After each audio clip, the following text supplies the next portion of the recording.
बिस्मिल्लाहिर्रहमानिर्रहीम, अस्सलामुअलैकुम। अली सलमान जी टीवी के तमाम नाज़रीन को जी स्पोर्ट्स में ना सिर्फ ये कि खुश आमदेद कहता है बल्कि ईद उल अज़हा की दिली मुबारकबाद भी जी टीवी की जानिब से और जी स्पोर्ट्स की जानिब से तमाम अहले वतन को, तमाम मुसलमानों को कि जहाँ जहाँ इस वक्त जी टीवी की नशरियात देखी जा रही हैं और जी स्पोर्ट्स देखा जा रहा है। लेकिन जिस तरह का आपको इल्म है कि हम अपनों को भूलते नहीं और जिस तरह से ये ईद बिलखुसूस जी टीवी की प्रीमिसेस में, जी टीवी के स्टूडियोज़ में गुजरी है, तो हमारे बहुत ही हर दिल अजीज़ दोस्त अमानत पाशा, हमारे बहुत ही हर दिल अजीज़ कुलीग अमानत पाशा ईद से चंद दिन कबल एक हादसे में जो है वो खालिक हकीकी से जा मिले। जी टीवी जी स्पोर्ट्स ईद के इस मौके के ऊपर उनकी फैमिली से एक दफ़ा फिर जो है वो ताज़ियत का इजहार भी करता है और हम अमानत पाशा को बहुत ज़्यादा यहाँ पर मिस भी कर रहे हैं। लेकिन जहाँ पे उदासी की खबरें जनाब, वहाँ पे कुछ खुशियों की भी खबरें हैं और साथ साथ जिस तरह पूरे मुल्क में ईद उल अज़हा मज़हबी जोश व खरोश के साथ मनाई गई, हमें उम्मीद है कि आपकी ये ईद, आपका ये त्यौहार बड़े ज़बरदस्त तरीके से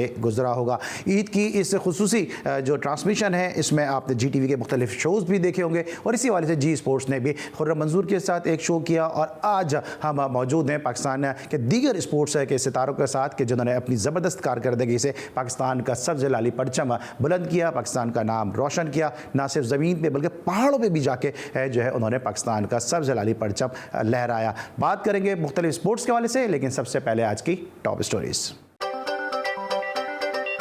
chairman PCB Rameez Raja MCC cricket committee और आईसीसी के इजलास में शिरकत के लिए कल इंग्लैंड रवाना होंगे। पाक श्रीलंका वार्म अप मैच के लिए दूसरे दिन के खेल के अख्ताम पर श्रीलंका 11 ने 5 विकेट पर 278 रन बना लिए। पाकिस्तान क्रिकेट टीम ऑस्ट्रेलिया से ज्यादा मजबूत हरीफ है, श्रीलंकन टीम के कप्तान करुणा रत्ने। कौमी साबिक स्टार खिलाड़ियों ने T20 वर्ल्ड कप में पाकिस्तान और भारत को फेवरेट करार दे दिया। वकार यूनुस का कहना है कि पाकिस्तान टीम ऑस्ट्रेलिया में अच्छा खेलेगी। शाहिद आफरीदी का कहना था कि रोहित शर्मा की टीम इवेंट जीतने की फेवरेट टीमों में से एक है, जबकि शोएब अख्तर का कहना है कि पाकिस्तान के लिए इस मर्तबा भारत को हराना आसान न होगा। भारत ने पहले वनडे में इंग्लैंड को बआसानी शिकस्त दे दी। लोग विराट कोहली के खिलाफ हैं और रोहित शर्मा की फॉर्म पर कोई बात नहीं करता, सुनील गावस्कर। टेनिस स्टार आसामुल हक ने टैलेंट हंट प्रोग्राम शुरू करने का ऐलान कर दिया। I'll be starting a new initiative in Pakistan, first of its kind, ACE Talent Hunt program. जी नाज़रीन, ये थी आज की टॉप स्टोरीज़ और जिस तरह मैंने पहले भी कहा कि आज के प्रोग्राम में बात करेंगे क्रिकेट सेट के दीगर स्पोर्ट्स के हवाले से। तो इस वक्त मुझे एक ऐसी शख्सियत ने ज्वाइन किया कि जिन्होंने पाकिस्तान का सबसे लाली परचम अपनी उम्दा कारकर्दगी से पहाड़ों पे जाके लहराया और पाकिस्तान का नाम रोशन किया और एक ऐसी उन्होंने जो है वो खेल का इंतखाब किया जो बहुत ही जान जोखों का काम है और हम इस वक्त अपने आपको बहुत ही फॉर्चुनेट समझ रहे हैं, बहुत अपने आपको ब्लेस समझ रहे हैं कि इस वक्त हमारे साथ मौजूद हैं पाकिस्तान का फ़ख्र, पाकिस्तान का मान और पाकिस्तान की पहचान शहरोज़ काशिफ। उनको शो में खुश आमदेद कहेंगे। अस्सलाम वालेकुम शहरोज़। वालेकुम अस्सलाम। शहरोज़, सबसे पहले तो बहुत खुशी हो रही है आपकी आवाज़ सुनकर और आपको दिली ईद मुबारकबाद।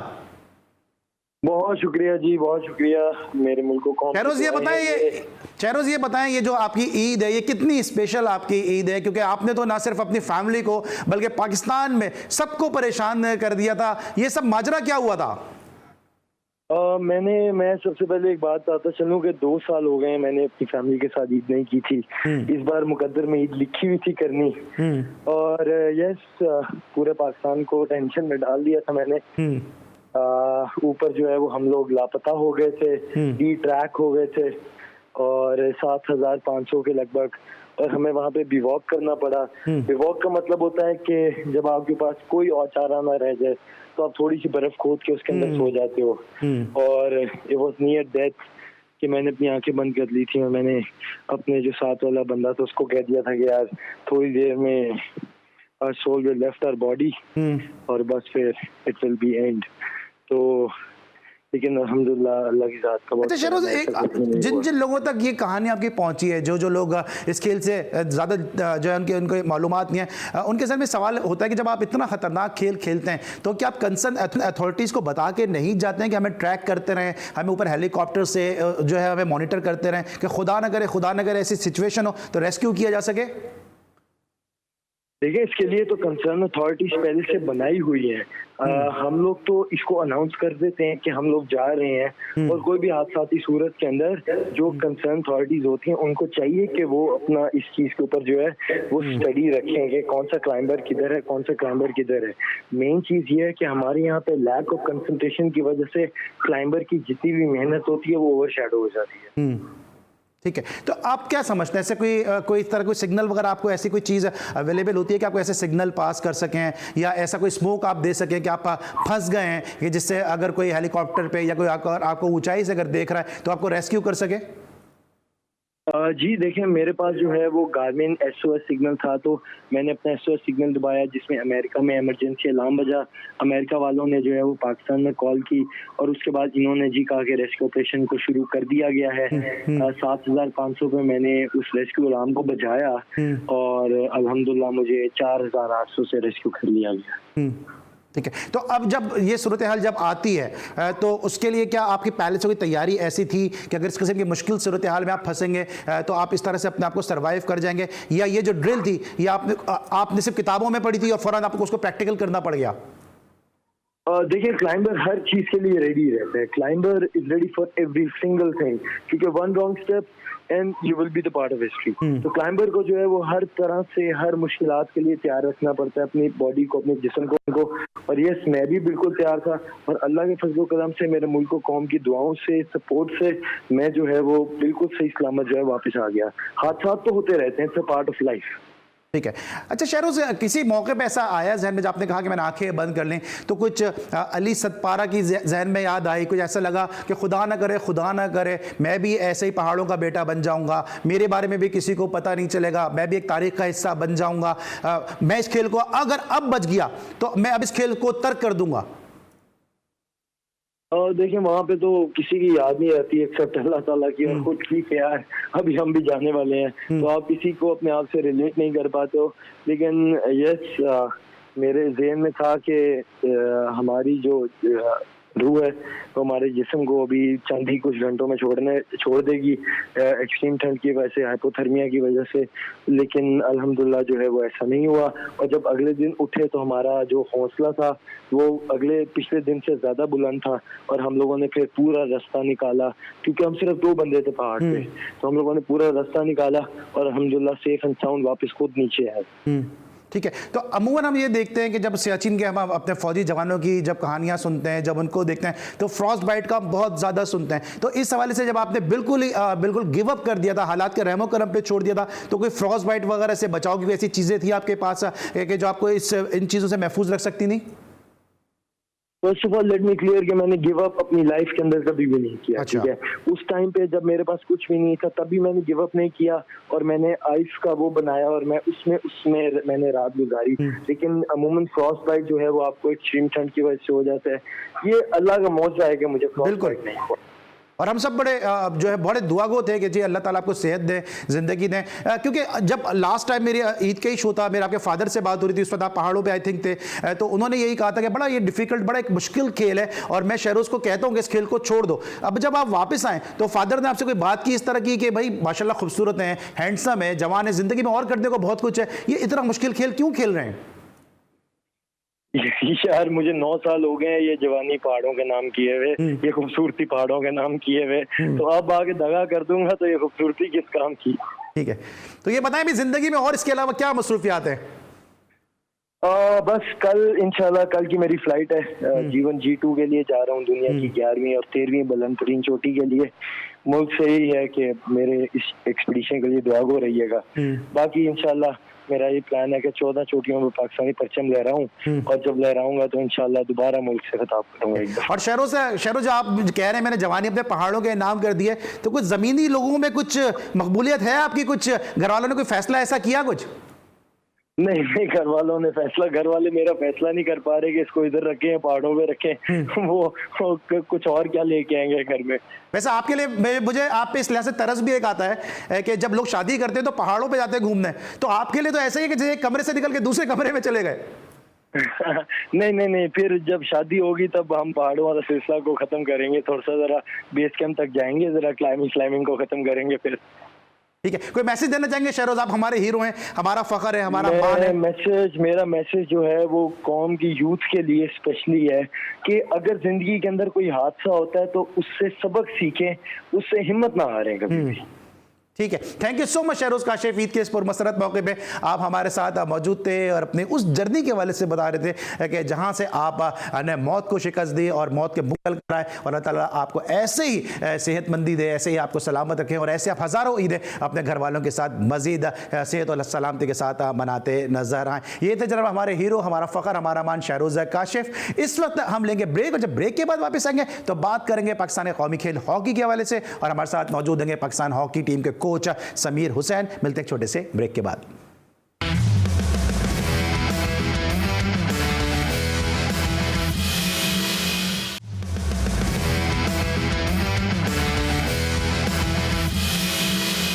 Welcome back after the break. और ब्रेक पर जाने से पहले हमारे साथ मौजूद थे माउंटेनियर शहरोज काशिफ, जिनसे बात कर रहे थे उनकी उस जर्नी के हवाले से कि जहाँ से उन्होंने मौत को शिकस्त दी और अब एक दफ़ा फिर अल्हम्दुलिल्लाह वो अपनी फैमिली के साथ मौजूद हैं, अपने हमवतनों के साथ मौजूद हैं। लेकिन इस वक्त एक और ऐसी शख्सियत ने हमें ज्वाइन किया जो पाकिस्तान हॉकी के रिवाइवल के हवाले से अपना किरदार अदा कर रहे हैं। और इस वक्त कॉमनवेल्थ गेम्स के लिए जो कैंप लगा हुआ है उस कैंप में एकमन सेक्फ्राइट के साथ मौजूद हैं। पाकिस्तान के नौजवान खिलाड़ियों पर मुश्तमिल हॉकी टीम को वो ट्रेन कर रहे हैं। मेरे साथ लाहौर से मौजूद हैं बजरिया वीडियो लिंक समीर हुसैन साहब। अस्सलाम वालेकुम समीर।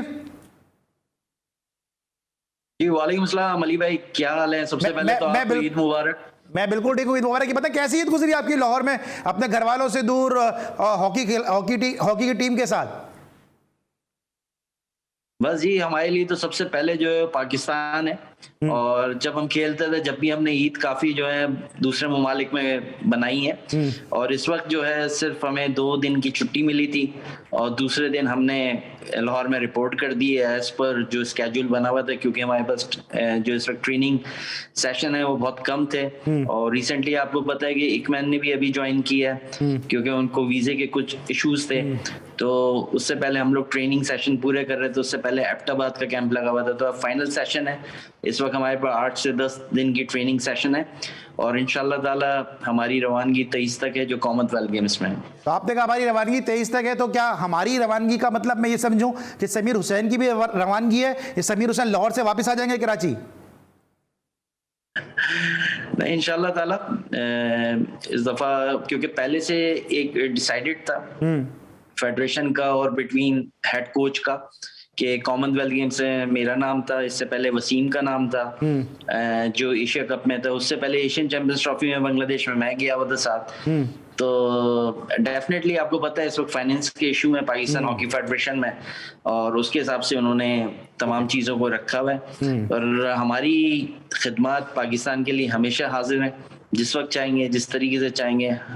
हम कैंप में भी आते थे और साथ होते थे, तो इंशाल्लाह ताला आगे भी हम साथ रहेंगे इंशाल्लाह। और आप जैसे डेडिकेटेड लोग पाकिस्तान को चाहिए कि जो इस खेल की तरक्की के हवाले से अपना किरदार अदा कर रहे हैं। समीर ये बताइए कॉन्फिडेंस मोरल कैसा है इस वक्त पाकिस्तान के प्लेयर्स का? क्योंकि जिस तरह से हम बिल्कुल कहते हैं ना जापान से जो हमें शिकस्त हुई है, उसके बाद न सिर्फ टीम बल्कि हमारा अपना भी मोरल हॉकी के हवाले से काफ़ी डाउन हो चुका है, क्योंकि सब बड़े एंथुसियास्टिक थे कि हॉकी यहाँ पे जीतेंगे, वर्ल्ड कप के लिए क्वालिफाई करेंगे। अब एक गिरी हुई टीम को उठाना कितना मुश्किल है एकमैन के लिए और समीर हुसैन के लिए? नहीं, डेफिनेटली देखें, वर्ल्ड कप से बाहर होना अनफॉर्चुनेटली मैं समझता हूँ कि एक बहुत बड़ा सानिया है, जिसमें टीम अच्छा खेल रही थी और वो 2 गोल वापस हुए, तो पाकिस्तान 1 गोल की वजह से आप देखा जाए वर्ल्ड कप से बाहर हो गया। तो इससे मैं समझता हूँ कि वर्ल्ड कप के लिए अगर आप क्वालिफाई किया हुआ होता तो डेफिनेटली आपकी बहुत सी चीज़ें अंडर पाइप में थी, पाइप लिंक में थी कि आपको स्पॉन्सर्स हैं, मुख्तलिफ चीज़ें हैं, तो नो डाउट एक वो है। लेकिन मॉरली अगर देखा जाए तो इस वक्त अगर आप एक अच्छी टीम के खिलाफ जीतते हैं तो आपकी रैंकिंग इंप्रूव हो सकती है। इसमें ऑस्ट्रेलिया है, न्यूजीलैंड है, साउथ अफ्रीका है, तो इन टीम में से आप एटलीस्ट 2 टीमों से जीतते हैं तो मैं समझता हूँ कि पाकिस्तान की अपकमिंग जो फ्यूचर में जो टूर्नामेंट्स हैं उसमें पार्टिसिपेशन बढ़ सकती है, क्योंकि अभी हम करंटली जो है आपको पता है कि 18वें रैंकिंग पे हैं, तो हमें अपनी रैंकिंग बेहतर करनी है ताकि हम अजलान शाह में खेल सकें, आगे हम दूसरे टूर्नामेंट्स में पार्टिसिपेट कर सकें। ठीक है, और इस टूर्नामेंट के हवाले से हम क्या उम्मीद रखें कि बड़ा एक टूर्नामेंट है, कॉमनवेल्थ गेम्स है, मुख्तलिफ ममालिक की टीमें आ रही हैं, और जिस तरह भी आपसे ऑफ एयर भी बात हो रही थी कि सामने वाले पूल में इंडिया है, सबको पाकिस्तान इंडिया के मैच का इंतजार होता है, क्योंकि अगर यहाँ से हम क्वालिफाई करेंगे, अच्छा खेलेंगे, तो प्रॉब्ली अगले जो सेमीफाइनल है या जो दूसरे पूल से टीम सामने आएगी उसमें इंडिया से मुकाबला हमारा हो सकता है। तो क्या उम्मीद रखें इस टूर्नामेंट के हवाले से हम? बेसिकली देखा जाए तो स्टेप बाय स्टेप है। पहला अभी हमारा जिस तरीके से मैचेस जो हैं हमारे न्यूजीलैंड, साउथ अफ्रीका, ऑस्ट्रेलिया, ये हमने फोकस किए हैं। उसके बाद फिर हमारे लिए सही फाइनल है, डेफिनेटली सही फाइनल में हमारे इंडिया, उधर मलेशिया, इंग्लैंड, कनाडा, ये दूसरी टीम है जो वहां से आ रही हैं। तो मैं समझता हूँ कि देखिए, अगर ओवरऑल इस टूर्नामेंट को देखें तो कॉमनवेल्थ गेम्स की एक अपनी वैल्यू है कि इसमें इंटरनेशनल लेवल की सारी टॉप रैंक टीम्स पार्टिसिपेट कर रही हैं। तो हमारे लिए अब वही बात है कि अगला टारगेट जो सबसे इम्पोर्टेंट है वो एशियन गेम्स है। एशियन गेम्स में हम जीतते हैं तो डायरेक्ट हम ओलंपिक के लिए क्वालिफाई कर जाएंगे। तो मैं समझता हूँ कि इस वक्त टूर्नामेंट अपनी नौयत का एक अहम टूर्नामेंट है, और इसमें आप अपनी पार्टिसिपेशन ये शो कर सकते हैं कि आपकी भी देखें, इस वक्त करंटली टीम देखा जाए तो रीबिल्ड प्रोसेस में 9 से 10 लड़के नए लड़के हैं, गोलकीपर आपके दोनों नए हैं, तो उस चीजों को बेहतर किया जा सकता है। अच्छा, ये स्टेटमेंट आपके निगाहों के सामने से गुजरा होगा, जैकमैन ने कहा है कि ज़्यादा उम्मीद नहीं रखें कॉमनवेल्थ गेम के हवाले से। जब एक कोच ये इस किस्म का स्टेटमेंट दे रहा है तो उसका कितना मुश्किल हो जाता है टीम का मोरल को अपलिफ्ट करना, उनको प्रैक्टिस के लिए मोटिवेट करना, उनको जो है विनिंग जो है ट्रैक के ऊपर डालना? नहीं, अगर ओवरऑल देखा जाए, ज़ाहिर बात है हाल ही में जो टूर्नामेंट में जिसमें परफॉर्मेंस जो पाकिस्तान टीम की थी, तो उसको मद्देनजर रखते हुए उन्होंने एक चीज की है कि ये टीम अभी रीबिल्ड प्रोसेस में है, तो इससे तवक्कात कि आप डायरेक्ट बोलें कि आप गोल्ड आ जाएगा या आप उस पर विनर पोजीशन पे आ जाएंगे, तो मैं समझता हूँ कि उन्होंने उनको टाइम चाहिए। अभी उनका जो कॉन्ट्रैक्ट है वो 3 साल का 4 साल का है, तो वो उसी नजरिए से टीम को कर रहे हैं और रीबिल्ड प्रोसेस में है। मैंने जिस तरीके से बोला कि अगर आप देखा जाए तो आपके सीनियर प्लेयर्स जो है गिने चुने, जैसे उमर बूटा है, आपके पास हमाद बट है, गोलकीपर डिपार्टमेंट इस वक्त जो है वो पूरे यंगस्टर्स के ऊपर है, अकमल है, अब्दुल्ला है, वकार है, ये 3 इस वक्त बेस्ट गोलकीपर जो इस वक्त है अंडर 19 और जूनियर वर्ल्ड कप में आ गए थे। तो अभी नए लड़के आए हैं जिसमें हन्नान है और इस वक्त गजनफर है, राना वहीद है, तो ये अच्छे लड़के हैं, ये अच्छे कॉम्बिनेशन है, इनको टाइम चाहिए, इंटरनेशनल सर्किट में इनको पार्टिसिपेशन का टाइम चाहिए। अच्छा समीर, इस वक्त अगर मैचेस देखे जाएं और दूसरे ठीक है, अच्छा समीर, अभी एक स्टेटमेंट आया अली शान का कि वो हॉकी को तर्क कर रहे हैं क्योंकि फाइनेंशियल जाहिर सी बात है उनके जो प्रॉब्लम है वो सॉल्व हो रहा है, डिपार्टमेंटल स्पोर्ट्स बंद है। इस किस्म की सूरत हाल में जब अली शान जैसा प्लेयर जिस पर इतनी इन्वेस्टमेंट की है पाकिस्तान हॉकी फेडरेशन ने, अगर वो हॉकी को छोड़ने पर जाता है तो उस सूरत में भी क्या कोचेस का क्या रोल होता है? नहीं, देखिए, वो उनकी एक अपनी मर्जी है, उन्होंने अपने घर के लिहाज से देखें, नो डाउट सिर्फ अलीशान का मसला नहीं, ये ओवरऑल तमाम लड़कों का मसला है जिनके पास जॉब अपॉर्चुनिटीज खत्म हो गई हैं, डिपार्टमेंट खत्म हो गए, क्योंकि लास्ट जो हुकूमत थी उन्होंने ऑलरेडी सारे डिपार्टमेंट्स खत्म कर दिए थे। ये अभी जो नई हुकूमत आई है और इसमें प्राइम मिनिस्टर साहब ने हालांकि इवन अनाउंस भी किया कि हम तमाम डिपार्टमेंट रीओपन कर रहे हैं, नोटिफिकेशन अभी तक जारी नहीं हुआ, डिपार्टमेंट्स को नहीं मिला, तो उसी तरीके से ज़ाहिर बात है लड़के दिल बर्दाश्त हैं। और रही बात फेडरेशन के लिहाज से, मैं समझता हूँ कि उस वक्त आसिफ बाजवा साहब जो सेक्रेटरी हैं और ब्रिगेडियर सज्जाद खोकर साहब प्रेसिडेंट, उन्होंने अली शान को सपोर्ट किया। उन्होंने कहा कि हम ऐसा नहीं होगा कि किसी भी लड़के को जाया होने देंगे, हम कोशिश करेंगे कि फ्यूचर में उसका सेंट्रल कॉन्ट्रैक्ट अच्छा हो, और फ्यूचर में अभी जिस तरीके से लीग अनाउंस हुई है उसमें लड़कों को काफी अपॉर्चुनिटीज मिलेंगी। अभी आपने आसिफ बाजवा साहब की बात की, आपने सज्जाद खोकर साहब की बात की, इनके जाने से पाकिस्तान हॉकी पे क्या उसका इम्पैक्ट आएगा? क्योंकि जिस तरह से भी इनको ये उद्योग से अपने चले गए इलेक्शन की वजह से, तो क्या इम्पैक्ट आएगा पाकिस्तान हॉकी पे? देखिए, अभी मैं समझता हूँ कि इन चीजों में सदाकत नहीं है, still they are on seats and they are on working with DHF, और फ्यूचर में जो भी हो, देखें ये आने जाने वाली चीजें हैं, लेकिन जहां तक ब्रिगेडियर सज्जाद खोखर साहब और आसिफ बाजवा साहब के, उन्होंने हर तरीके से लड़कों को सपोर्ट की है और लड़कों को बेहतर सहूलत देने की कोशिश की, हालांकि उनके पास इतने फाइनेंस इश्यूज थे। आप देखें इंटरनेशनल आपका गोरा यहाँ पे कोच है, इसी तरीके से इंटरनेशनल आपका ऑस्ट्रेलियन जो फिजिकल फिटनेस ट्रेनर डैनी यहाँ पे है, इसी तरीके से गोलकीपर कोच बॉब जो है वो यहाँ पे मौजूद है, और उन तमाम कोचेस के अलावा लोकल कोचेस को भी साथ रखा हुआ है। तो देखिए ये बहुत मुश्किल है इन हालात में टैकल करना, और जहां तक जिस तरीके से इस वक्त फेडरेशन सपोर्ट कर रही है, जो वही बात है कि जिस तरह हुकूमतें चेंज हो रही होती हैं, मसाइल अपनी जगह ही रहते हैं। ठीक है। अच्छा समीर, तो समीर आखिरी मेरा सवाल है कि खैर गोरा तो आपने गोरा बराए गोरा कह दिया, वरना एकमैन को देख के तो मुझे बहुत अपनाइयत का ही एहसास होता है, वो तो आपने कह दिया खैर गोरा उनको। लेकिन ये बताइए समीर, क्या आपने अभी कोचिंग भी आप कर रहे हैं, माशाल्लाह आप टीम के साथ मुसलसल एसोसिएट हैं, ईद के इस मौके पर अपने फैंस को, पाकिस्तान हॉकी के फैंस को क्या मैसेज देना चाहेंगे? जी डेफिनेटली, देखें पाकिस्तानी हॉकी के जो फैंस हैं इस वक्त बड़े दिल बर्दाश्त है कि वर्ल्ड कप के लिए आप क्वालिफाई नहीं कर पाए, लेकिन मैं समझता हूं कि इस वक्त पाकिस्तान हॉकी टीम एक अच्छी शेप में है, और मुझे लगता है इंशाल्लाह ताला, मेरी एक अपनी राय कि पाकिस्तान टीम डेफिनेटली अच्छे रिजल्ट प्रोड्यूस करेगी कॉमनवेल्थ गेम्स में, और टफ टाइम देगी एक अच्छी टीमों को, क्योंकि जाहिर बात है आपको अपनी एबिलिटी का जब भी पता चलता है जब आप अपनी से बेहतर टीमों से खेलते हैं। ठीक है। तो डेफिनेटली आपको एक लड़के वैसे दिल बर्दाश्त थे, लेकिन अपने प्रूव करेंगे, क्योंकि बहुत से लड़कों को आपको पता है कि इन टूर्नामेंट में अगर परफॉर्मेंस देंगे तो आगे उनको जॉब अपॉर्चुनिटीज मिलेंगी। तो मेरी फैन से ये रिक्वेस्ट है कि पाकिस्तान हॉकी के लिए दुआ करें, और उनके लिए लड़कों के लिहाज से बेहतर हो अल्लाह ताला कि उनको अच्छी जॉब्स यहाँ पे मिले, क्योंकि जॉब अपॉर्चुनिटीज बहुत कम है। ठीक है, ठीक है। Thank you so much Sameer Hussain, आप हमारे साथ मौजूद थे। हम सब की तरफ से आपको जो है वो दिली ईद मुबारकबाद, और हम दुआ करेंगे पाकिस्तान हॉकी इसी तरह से जिस तरह आप कोशिशें कर रहे हैं फ्लरिश करें, और पाकिस्तान एक दफ़ा फिर हमें विक्ट्री स्टैंड पे नजर आए। ब्रेक लेंगे और ब्रेक के बाद आपको बताएंगे कि पाकिस्तान के स्टार बैट्समैन फ़खर जमान इस वक्त कहाँ पर मौजूद है और उनकी क्या मसरूफियात हैं। मिलते हैं एक छोटे से ब्रेक के बाद।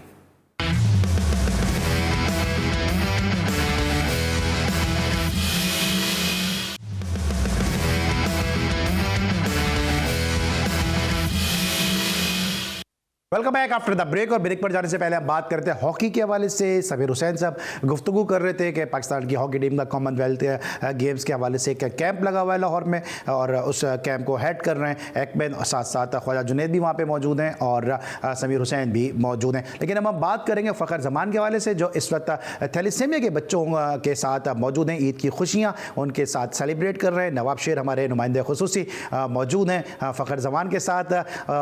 मालूम करते हैं नवाब शेर से कि इस वक्त क्या मसरूफियात हैं। जी नवाब, क्या तफसीलात हैं, और फ़खर जमान के साथ आप कहाँ पे मौजूद हैं? जी बिल्कुल, बड़ी ईद की बड़ी खुशियों का सिलसिला जारी है, और तैलीसीमिया में मुतला मरीज़ों को भी जो है वो इन खुशियों में शामिल किया जा रहा है, और कौमी हीरो क्रिकेटर फ़खर जमान जो है उनमें ईद गिफ्ट तकसीम कर रहे हैं, जो कि मेरे साथ इस वक्त मौजूद है। जी फ़खर भाई, ईद का तीसरा और आखिरी दिन है, आपने तैलीसीमिया के मरज़ में मुतला बच्चों में गिफ्ट तकसीम किए, क्या कहेंगे?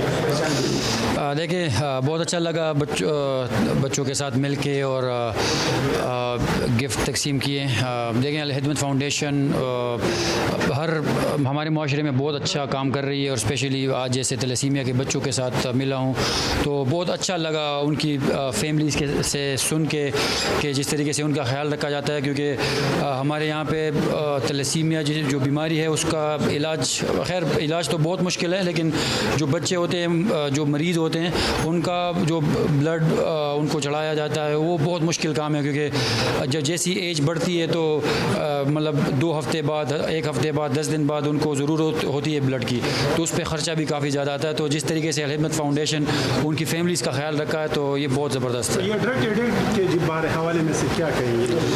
देखिए सेम ड्रग एडिक्ट्स यहाँ पे तकरीबन मुझे पता चला कि इनके पास 170 के करीब हैं, जिसमें तकरीबन कोई 8-10 ख़वातीन भी हैं, तो उन पे भी काम कर रहे हैं ये। और जितनी ज़्यादा फैसिलिटीज़ यहाँ पे मैंने देखी है तो खुशी होती है मुझे कि मतलब हमारे जैसे हम लोग सुनते हैं कि पाकिस्तान में या हमारे KPK में कोई लोग इतने ज़्यादा मतलब काम नहीं करते हैं दूसरों की खिदमत के लिए, तो अल हिदमत फाउंडेशन जिस तरीके से इन लोगों को फैसिलिटेट कर रहा है और जिस तरीके से ये लोग अपने नॉर्मल लाइफ की तरफ आ रहे हैं, तो बहुत खुशी होती है ये सुन के।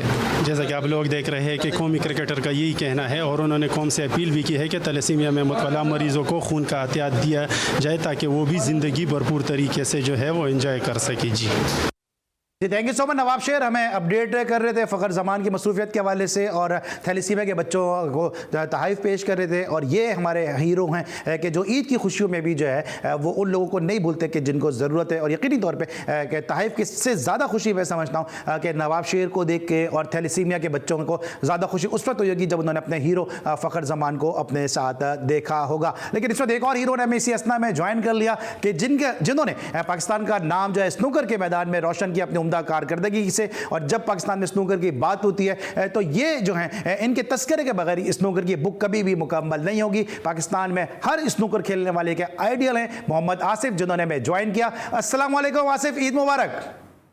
वालेकुम अस्सलाम जी, खैर मुबारक, आपको भी बहुत बहुत ईद मुबारक। Thank you so much Asif, आपने हमें ज्वाइन किया। ये बताइएगा ईद जो है वो आपकी कैसी गुजरी, ईद में क्या मसरूफियात रही?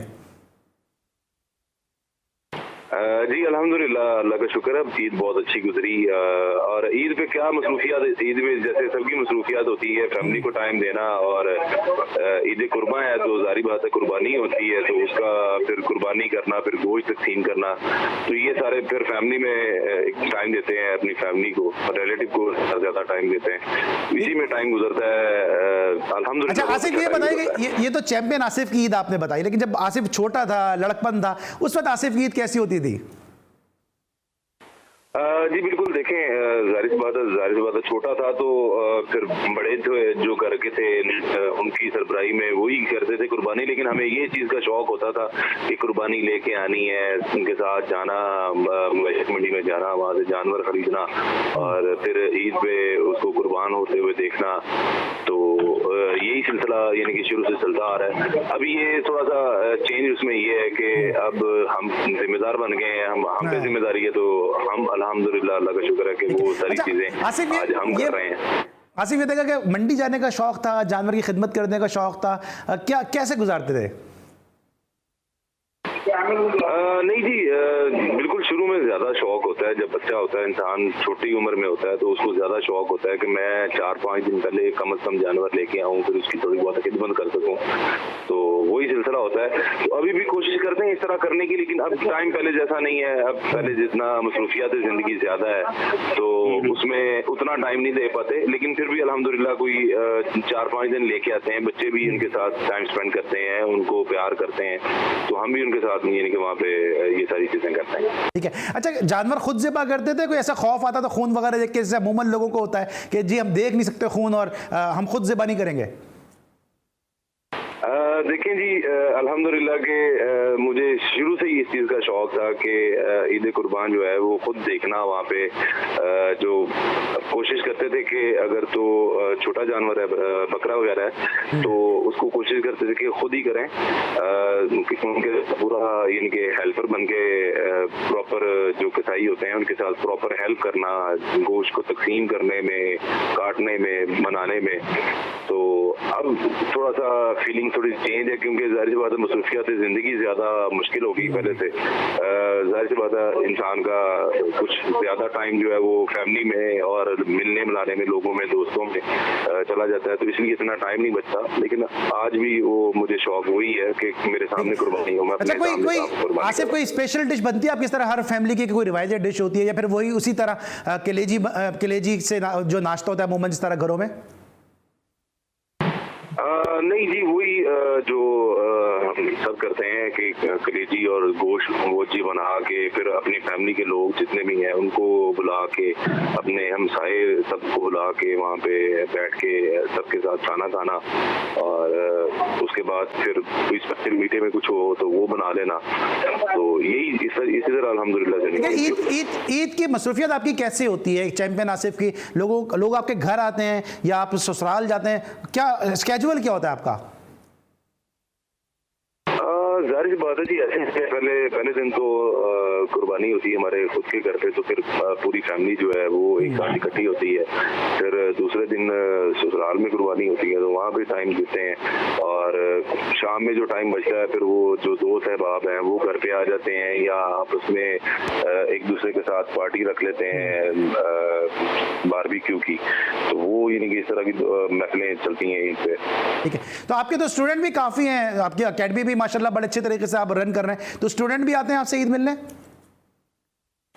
जी बिल्कुल आते हैं, घर पे आते हैं, मिलते हैं और बड़ा अच्छा टाइम स्पेंड होता है। फिर बहुत सारे ऐसे दोस्त हैं जिनके पास मैं खुद जाता हूँ, बहुत जिनके साथ बचपन गुजरा है मेरा, उनके साथ मिलते हैं, गोश्त तकसीम करते हैं साथ में। वो मेरे पास आते हैं, तकसीम करते हैं गोश्त तकसीम, फिर मैं भी उनके पास जाता हूँ। ऐसे ही इनके सारा सिलसिला चलता है। ठीक है, अच्छा, आपके एक होनहार स्टूडेंट हैं एहसन रमज़ान, ये 16 खिलाड़ियों पर मुश्तमिल एक इवेंट खेलने के कल से पार्टिसिपेट करेंगे, कल से स्टार्ट हो रहा है। क्या देख रहे हैं एहसन रमज़ान का फ्यूचर है, क्या इस इवेंट से हवाले से उम्मीदें हैं?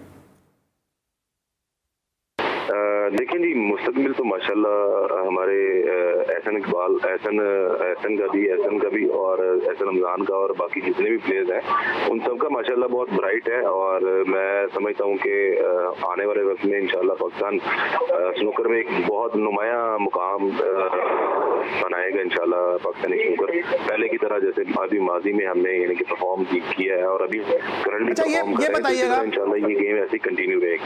अच्छा आसिफ, ये बताइएगा कि हम ये देखते हैं स्नूकर में कि आपका एक बहुत बड़ा नाम है, सज्जाद का बहुत बड़ा नाम है, बाबर मसीह का बड़ा नाम है, लेकिन हम ये भी दूसरी तरफ ये देखते हैं कि आप अक्सर हार भी जाते हैं, तो क्या मेहनत में कमी करते हैं या हमारा जो नया टैलेंट है वो इतना अच्छा आ रहा है कि वो आप जैसे चैंपियंस को भी हरा देता है? देखिए, हमारे जो तकरीबन टॉप 16 के प्लेयर हैं वो ऐसे हैं कि वो एक दूसरे को बीट करने वाले हैं। नॉर्मली हमारे मैचेस जो है डोमेस्टिक में भी होते रहते हैं, यहाँ पे नेशनल के मैचेस भी, और हम एक साथ पंजाब में खेलते हैं। तो इस वजह से उनको काफ़ी फ़ायदा हुआ है। जो जूनियर्स थे, अब उनकी एक जो कॉन्फिडेंस होता है उसमें काफ़ी इंप्रूवमेंट आ गई है। तो हमारे प्लेयर माशाल्लाह पहले से ज़्यादा मेहनत करें। ऐसा नहीं है कि हम हार दें, हम मेहनत कम कर देते हैं, हमारी मेहनत वही है। लेकिन अब जो नए टैलेंट है वो भी हमसे ज्यादा मेहनत करने की कोशिश करता है। हमें फैमिली को भी टाइम देना है, दूसरी चीजों यानी कि अपने कारोबार में कुछ चीजों में टाइम देना है। तो उनके पास ऐसा नहीं होता, उन्होंने सिर्फ गेम प्ले करनी है, क्योंकि वो अभी छोटी एज में है, तो उन पे कोई जिम्मेदारियां नहीं होती। तो ऐसी वजह से थोड़ा सा फर्क पड़ता है कि हम उतना टाइम नहीं दे पाते जितना वो देते हैं। चैंपियन मोहम्मद आसिफ, फ्यूचर क्या देख रहे हैं पाकिस्तान में स्नूकर का? फ्यूचर क्या देख रहे हैं, और एहसन रमज़ान और इन जैसे दीगर प्लेयर का फ्यूचर क्या देख रहे हैं? जी फ्यूचर तो माशाल्लाह बहुत अच्छा है, और मेरी बेस्ट विशेस एहसन रमज़ान के साथ हैं। वो वर्ल्ड गेम्स में अभी पार्टिसिपेट कर रहा है अमेरिका में, तो अल्लाह करे कि वहाँ पे भी वो पाकिस्तान के लिए कोई मेडल जीते, ताकि पाकिस्तानी कौम जो है उनको एक अच्छा सरप्राइज मिले विनिंग की सूरत में। और आपकी अपनी क्या प्लानिंग है? अब आप किस इवेंट की तैयारी कर रहे हैं? अगली स्केड्यूल, आपकी अगली मसरूफियत क्या है? जी मैं अल्हम्दुलिल्लाह अभी यूके जा रहा हूँ। इंशाल्लाह अगस्त में मैं प्रोफेशनल के लिए क्वालिफाई हुआ हूँ, मैं और अजद इकबाल। इंशाल्लाह हम प्रोफेशनल सुपर जो है वो खेलने जा रहे हैं इंशाल्लाह नेक्स्ट मंथ में इंशाल्लाह। और आसिफ, वक्त बड़ा महदूद है, बहुत बहुत शुक्रिया पहले तो आपने वक्त दिया। ईद के हवाले से क्या मैसेज देना चाहेंगे? स्नूकर के हवाले से अपने फैंस को क्या मैसेज देंगे? जी मैं यही मैसेज देना चाहूँगा कि हम सबको आपस में भाईचारे के साथ रहना चाहिए और एक दूसरे की खुशियों को और गम को बांटना चाहिए, ताकि ये सारे सिलसिले जो हैं वो इसी तरह अच्छी तरह से चल सकें। और स्नूकर के बारे से बात ये है कि मैं यही कहूँगा कि प्लेयर्स को चाहिए कि वो ज़्यादा से ज़्यादा मेहनत करें। कोशिश करने से ही इंसान कामयाब होता है। तो अल्लाह करे कि हमारे जो हैं वो पहले से ज़्यादा कामयाब हों। ठीक है, thank you so much. Champion snooker के चैंपियन स्नूकर का एक बड़ा नाम मोहम्मद आसिफ मौजूद थे और ईद की खुशियों को जी स्पोर्ट्स के साथ हमारे साथ शेयर कर रहे थे। ईद किस तरह मनाते हैं वो सारी गुफ्तगू कर रहे थे। Thank you so much for being with us. और आपकी फैमिली में भी इस वक्त आपने नाज़रीन ने भी सुना होगा कि पीछे से गुफ्तगू की आवाज़ें भी आ रही थी, तो इस वक्त फैमिली में मौजूद हैं, पार्टी हो रही है, तकरीब हो रही है, लेकिन आसिफ का बहुत बहुत शुक्रिया कि उन्होंने जी स्पोर्ट्स के लिए वक्त निकाला। लेकिन जरा वक्त निकाला है एहसान उल हक ने टेनिस के हवाले से भी, और क्या करने जा रहे हैं आइए ज़रा सुनते हैं। इस बड़ी ईद पर आप लोगों के साथ न्यूज़ शेयर करना चाह रहा हूँ कि इंशाल्लाह आने वाले अगस्त के महीने में I'll be starting a new initiative in Pakistan, first of its kind, ACE Talent Hunt program. इस प्रोग्राम के through I'll be sponsoring 16 kids, junior players from Karachi, Lahore, Islamabad and Peshawar, and I'll be taking care of their tennis coaching and tennis training in Pakistan. The idea is and the goal is to produce more international players Pakistan से, so they can Pakistan का नाम रोशन कर सके पूरी दुनिया के अंदर, and to produce more Grand Slam players as well. Please do join hands with me. Click on the link below और अपने आप को register करें, and let's try to take tennis to new heights in Pakistan. जी नाज़रीन, आपने ऐसा मुल्क को सुना और ये है असल पाकिस्तान, और ये है पाकिस्तान का वो नौजवान है कि जो पाकिस्तान को जिसने बहुत कुछ दिया और वो पाकिस्तान के लिए कुछ करना चाहता है। और इस तरह ऐसा मुल्क है कि जिनका पूरी दुनिया में नाम है टेनिस के हवाले से, जिस तरह से उन्होंने परफॉर्मेंसेस दी हैं टेनिस के हवाले से, ख़ासतौर पर डबल्स में जिस तरह से ऐसा मुल्क ने परफॉर्मेंसेस दी हैं, उसने यकीनी तौर पर पाकिस्तान का नाम भी जो है वो रोशन किया। पाकिस्तान का सब जलाली परचम ऐसा मुल्क ने मुख्तलिफ दुनिया के टेनिस कोर्ट्स में अपनी उम्दा कारकर्दगी से बुलंद किया। और अब ऐसा मुल्क ने जो बीड़ा उठाया है पाकिस्तान में जो है वो टैलेंट हंट प्रोग्राम का, ये भी यकीनी तौर पे इससे मजीद हमें फ्यूचर स्टार नजर आएंगे और मजीद हमें ऐसा मुल्क नजर आएंगे। नाज़रीन, ये थी हमारी आज की कोशिश और काविश। हमें उम्मीद है कि आपकी इस ईद को हमने मुख्तलिफ जो स्पोर्ट्स से ताल्लुक़ रखने वाले लोग थे उनको इस प्रोग्राम में शामिल करके, तमाम जो मुख्तलिफ खेलों के फूल थे उनको शामिल करके गुलदस्ता बनाने की कोशिश की है। हमारी कोशिश काविश आपको पसंद आई होगी और हमारी तरफ से एक दफ़ा फिर जो है आप सबको दिली ईद मुबारक। इंशाल्लाह कल रात एक दफ़ा फिर मुलाकात होगी। उस वक्त तक के लिए अली सलमान को पूरी प्रोडक्शन टीम के साथ इजाज़त दीजिए। अपना बहुत ख्याल रखिए। अल्लाह हाफ़िज़।